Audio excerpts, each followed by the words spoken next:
This segment of the Sports Narrative Radio Show is backed by Xena Communications. Internet, Wi-Fi, IT, cloud services, and security cameras. Get connected in your home or office today.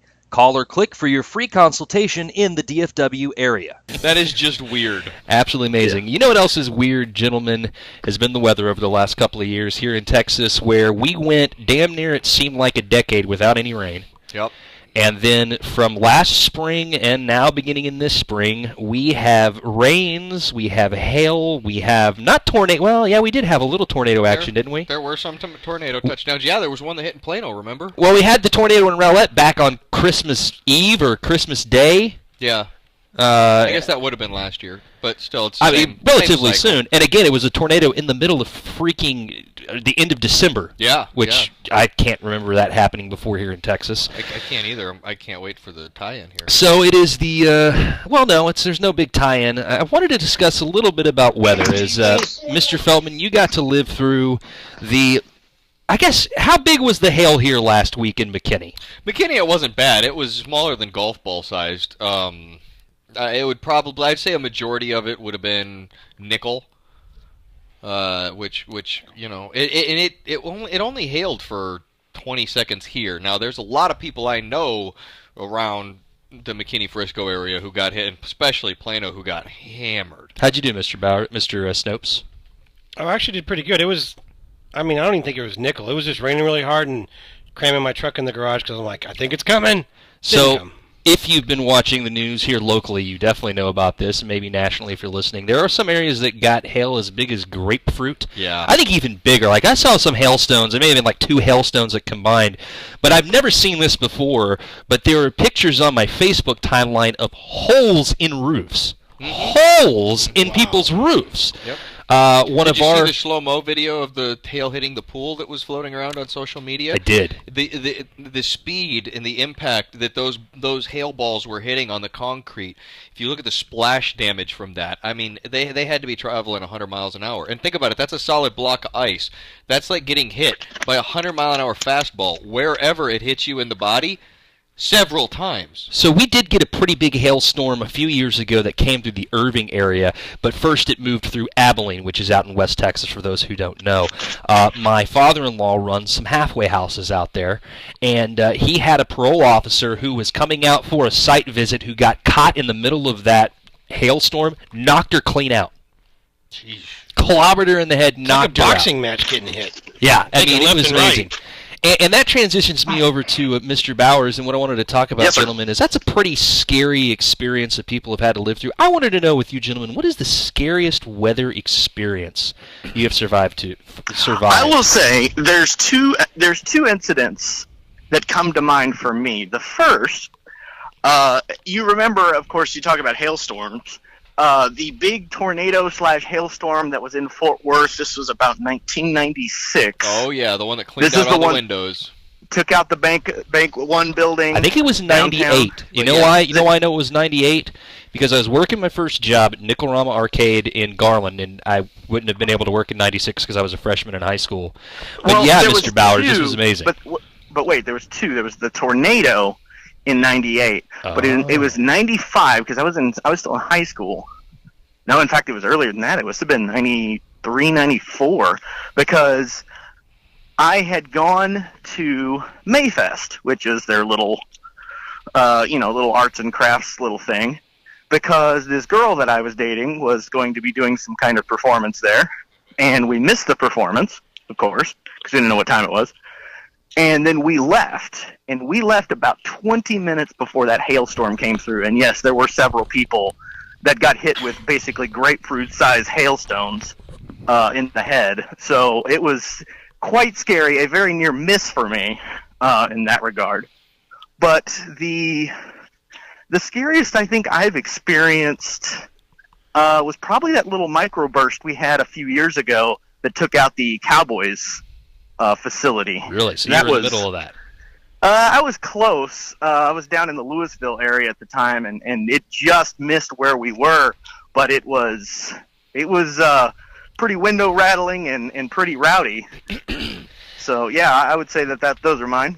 One of the interesting things that I didn't know, but our friend of the show, Dennis Burke, we were talking last week after that storm had rolled through the following day at work, and he said living in North Carolina, he had never seen hail before. The first time that he had seen hail was when he moved to Texas. He was living in an apartment in Plano, and he said it was just probably pea-sized hail, but he had heard of hail, and he's sitting there, and all of a sudden he starts hearing the hail hitting, the parking garage outside, the covering and everything. And he said he walked out there and watched it, and he picked it up, and he was like, son of a gun, I've never seen this before. That's weird. Well, I will tell you, one of my brother's good friends who was from Seattle, my brother went to Seattle and got to experience his first earthquake. This was back in the early 2000s. Then he came down here and experienced his first Texas thunderstorm, and he thought the world was ending. And we were like, no, it's just a rainstorm. It's just Saturday. It's cool. We're totally used. What about you, Mr. Feltman? I guess the closest, it counts as weather. In South Dakota, some cattle got out at my buddy Scott Biscaborn's place, and we loaded up in his old Massey tractor to go check to see where the fence was down, and the snow was so high, the tractor got high-centered. We high-centered a tractor in the snow. In the snow, yeah. And we were about 1.5 miles from his house, and we were planning on being in the tractor, so I wasn't dressed in parka gear, and it was well below zero, and it was coming on to evening time. So we had to walk about 1.5 miles and through waist-deep snow, and I was in blue jeans.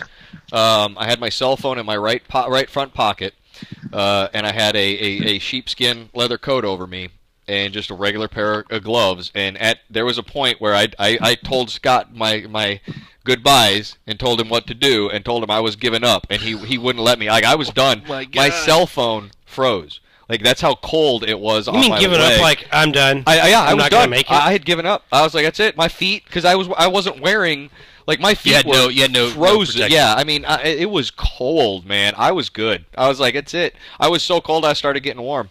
See, we don't have to mess with. We're fortunate we don't have to mess with that stuff here. I think. Wait! So no, much. The news of that story is that there were cell phones in South Dakota at some point. So that's the real news story. The old flip phone. I still got one of them floating around. Buried the lead. I thought it was the old brick, and so you said you put it in your front pocket. I'm like, well, maybe they did have them back then. Yeah, this was back when they were making phones smaller, and the smaller the phone it was, the cooler it was. Yeah, like the Zoolander bit. Yeah, the phone the size of a phone. not even a matchbook. Yeah. Yeah, we did go the total opposite way with that thing, didn't we? Yeah, it'll rebound back. What about you, Mr. Snopes? Well, being from Oklahoma, I've you're had a lot of dead tornadoes. center tornado alley. Like, the tornadoes here don't scare me. The ones in Oklahoma, we actually had tornado shelters. We'd run in the backyard and lift up the door and climb in it. Yep. They're not getting those here though, but I remember we couldn't afford a tornado shelter because we didn't have one, and none of our neighbors had one either. So we used to just get in the bathroom and grab a twin mattress and put over us. Yep, that's what we did. We were in a trailer house in South Dakota. We didn't have one either. It worked. So I made it. We had a lot of tornadoes. I've seen several. At what point did the witch on the bicycle fly by you, Snopes? And I heard the song. Yeah. He didn't look out from under the mattress, so he doesn't know. Yeah. Snopes does, however, wears ruby slippers very often, so it's just a thing. God, why does Bowers always tell our secrets? Oh, sorry. There are no secrets. That's why I don't get up and walk around. I don't want my shoes on camera. Click, click, click. I guess see the Dorothy outfit he has on. Yeah, every night when he goes home, he just clicks his heels together. I've had a couple of close brushes with tornadoes. The Mother's Day tornado in 1994 that hit Wiley. My parents were standing outside when the tornado hit. Is it known as the Mother's Day tornado outside of Wiley? Because I've never heard of that. If you're from Wiley, it's known as that. No, I've heard of the Valentine's Day say Massacre. I've never been to Boston, but I've never heard of the Mother's Day tornado of '94. I've heard of the Mother's Day Massacre, and it was glorious. That was glorious. This slightly was less glorious. No, my parents were standing outside, and they watched this thing develop. I was living in Saxe, grew up in Saxe, and they came in, and they were like talking, oh, man, that was crazy. And I said, well, what was that? They said, we just saw a tornado. And I was pissed. I was like, I wanted to see the tornado. It's not coming this way, apparently. But a friend of mine actually had the thing jump over his house. And just out of luck. Out of luck. He said his dad's on the phone with a neighbor. They say, you hear this tornado coming this way. And his dad looks out the window and says, yeah, actually, it's coming right for us. And they haul butt into the bedroom or whatever, and it lifted up, went over it is a tiny little subdivision out in the middle of nowhere between Saxe and Wiley. Did he shoot it with a rifle? He didn't quite. Did he lasso it and ride that some bitch? It picked up I used to like Pecos Bill. His basketball goal, he had one of those that you just sit in the street. Yeah, you don't put it in the ground. Like, he picked it. It was either his or one of his neighbors picked it up and threw it through another neighbor's roof. So that was interesting. That was a good shot. The tornado did that, or the guy did? The tornado. Okay. 3-pointer. Try Definitely. that, dude. Perfect. Yeah, exactly. Where you at on that, dude? Perfect. What's up? Use a tornado. And then a few years ago, I think it was They around the probably same could. time that storm that came and took down the Cowboys facility. This was a little bit before that. And it was another where it wasn't a tornado, but it was frontline winds. But I remember stepping outside. I was living at the house in Carrollton, Mr. Feltman. Yep. And I stepped outside, and the sky is that pea green yellow that just freaks you out. And it was eerily calm and quiet. I mean, you just knew. And then the siren started to go off. And again, growing up here in Texas, you're just used to it. You know, there's not very few times. I remember that was the first time in my life where I was like, okay, what am I gonna do? All right, and you head to the bathroom, whatever, and again, no tornado, but that was frontline winds, just destroyed the backyard of my grandfather's house in Oak Cliff, did a ton of damage down there, and that was just winds alone. So, Well, I saw a tornado forming above my head. I was working at Taco John's in Pierce, South Dakota, and went outside and looked up, and it was right above us, and you could see it start to circle, and it stopped, luckily, but, I mean, it was forming right, I mean, you could see the swirling, and you're like, amazing. if that goes, Well, like, it's going to take all the taco shells. We had those. Everybody grab the tacos! Those Exactly. are the worst things to make. Priority, You burnt your son. fingers all the time, man. They were I hear you. brutal. So we had that actually just the other day in Frisco, as we had Taco the straight line tornado? winds. Oh. Yeah, no. We had the straight line winds, and in fact, in front of one of the little middle schools, it knocked over a tree that had been 100 years, and I mean, just completely ripped it out of the You ground. cut out there for how long? About 100 years. Oh my God! I thought you said I mean, it 30 was this for a huge second. tree in front That of was one of the old. middle schools, completely knocked it out. It was old. Everything at 100 dies. Did like a bunch of weird blue-looking people come out and start crying?